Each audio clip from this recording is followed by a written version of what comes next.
Guys, for probability of z less than negative 0.74, first of all, you put negative 0 as z equal negative 0.74 on the number line.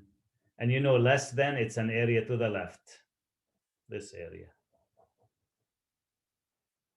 That's what we need to find. If you have table 4 handy, you can use table 4. But let's say, guys, you don't have table 4. You're in the work field and all you have is a smartphone and with a calculator built in there, and you want to use this to find the area. All we know that the answer must be less than 50% because this is less than 50%. That's 50%, guys, from 0 and down. Okay, you're ready? So we're going to show you how to use technology to find this answer. And it will match with the table, guys. If you go back and check on the table, it's going to be the exact same match almost. Okay. So let me show you how to do this. All I need to show you how to do it with those 3 examples, and you should be able to do it with every single example, because you'll either have an area to the left or area to the right or area in between. No other choices, guys. So just learn how to do it those 3 ways and you should be fine. We agree that this is an area to the left. So you go to second and variable. And it's number 2. It's called normal cumulative density function. Your chapter is normal probability, normal curve, guys. We don't use number 1. It's only number 2 in the first 2 sections. Normal CDF. Enter. Okay. The calculator is waiting for you to input 4 values, 4 parameters.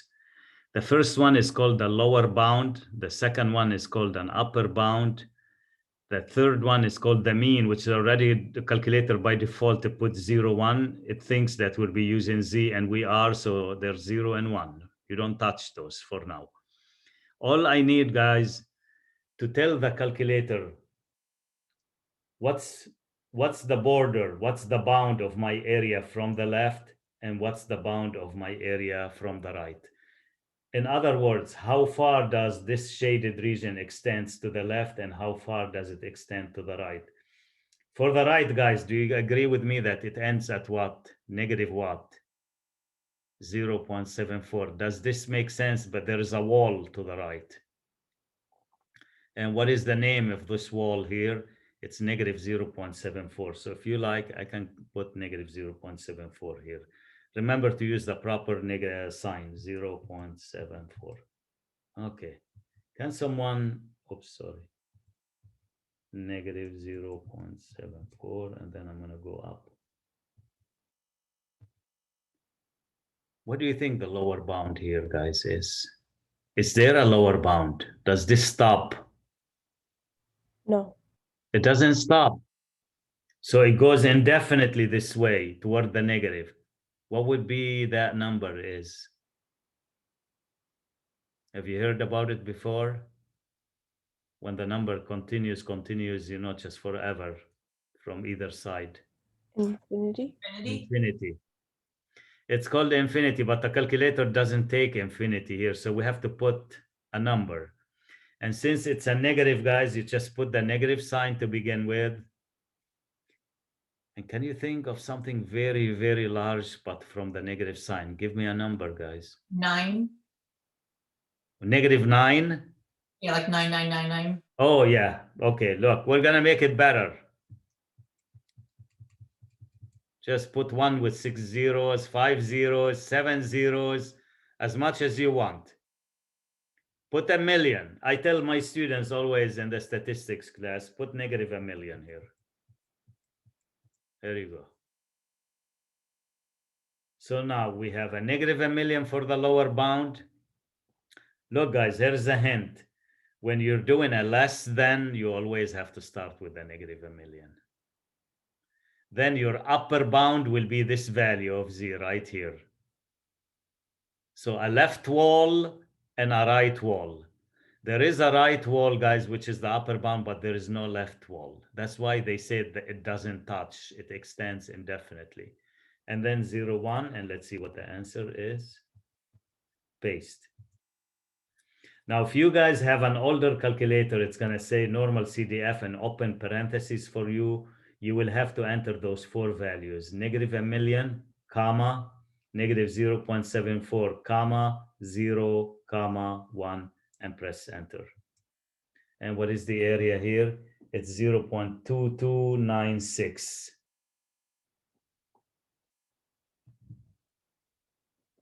Now, probably, guys, you're curious if the calculator, if the table was going to give me the same answer, -0.74.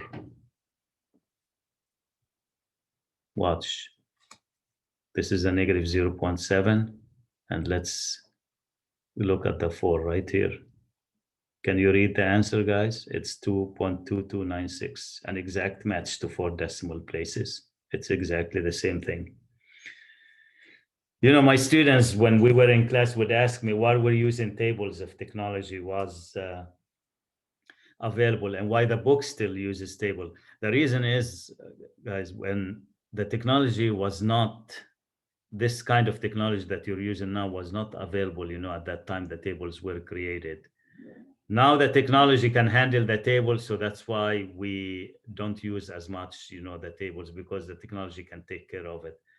But 5-10 years ago, the technology was not that sophisticated to be able, you know, just to do all of that on that small calculator, and that's why we had the tables. All right. So this is how we use the calculator. For the second one. Professor, I have a question. Yes. What is the 0.1? Like, it said -1,000,000 and then -0.74 and then 0.1 and the 0, calculator. 1. The mean is 0. The standard deviation is 1. So this is how we did it. Normal CDF. We put the left bound first. Let me write them down. Which is -1,000,000. You can put 1,000,000,000 if you want.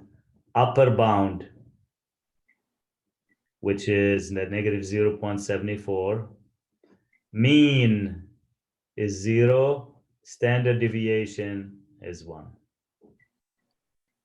Thank you. Yeah. Next one, guys. You're going to help me with this. We need the probability of Z greater than 1.63. So I'm going to shade it. You don't need to shade it when you do the math, but for now, I'm going to shade it so you know what we're doing. Okay, I'm going to take it to the calculator, guys, and then you're going to help me pick up the 4 arguments. So second and variables and normal CDF. Okay, guys, what's the lower bound? The 1.63. Yeah, that's the left wall. The wall on the left, that's the lower bound. Okay, so 1 point. It's always the left and then the right. 1.63. Do you guys agree with me that the tail extends forever? So what would you put for upper? 1,000,000. 1,000,000. Very good. You're getting it. But you want to put 1,000,000,000, put 1,000,000,000. It doesn't matter. Just make it as large as you can. And don't change anything here, guys. 0 and 1. Watch. And that's the answer. Now, a student would ask me, do we need to do a 1 minus when we use technology? No. When you use technology, when you just put the right arguments, the right lower bound, upper bound, mean, and standard deviation, you're going to get the final answer. Don't try to do a 1 minus. If you do a 1 minus on this one, guys, you will get a 95%, which is wrong because this area is less than 5%. So that is the correct answer. So let me write it down. Normal CDF.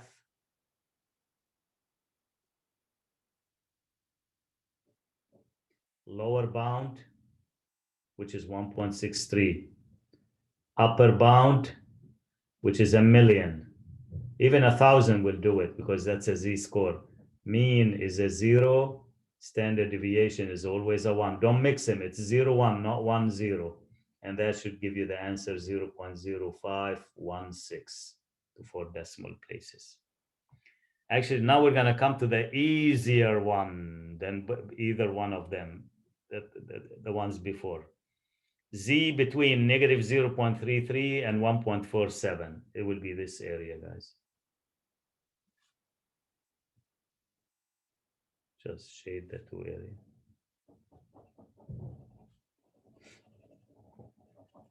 Does anyone know why I said this is easier than the previous ones?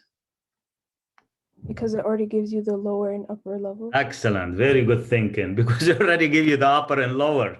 This is the lower and this is the upper. Don't mix them up. The lower is the smaller and the upper is the larger. If you mix them up, probably the calculator will halt or will give you a negative answer. So just be very careful with that. And watch, guys, normal CDF. It's gonna be negative 0.33, comma, 1.47, comma, 0, comma, 1. And let me just do it, guys.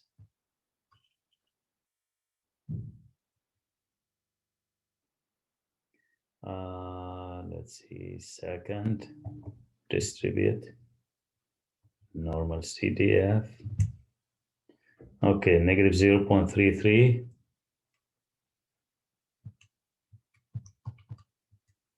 1.47 means 0, 1. And there you go, paste. That's what you get. And that's the answer. Again, you don't need to find areas to the left for each one and subtract them. The calculator will just do it in one shot. And if you round this one, it would be 0.558.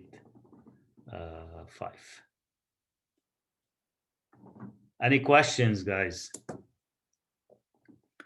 All right, so let me pause.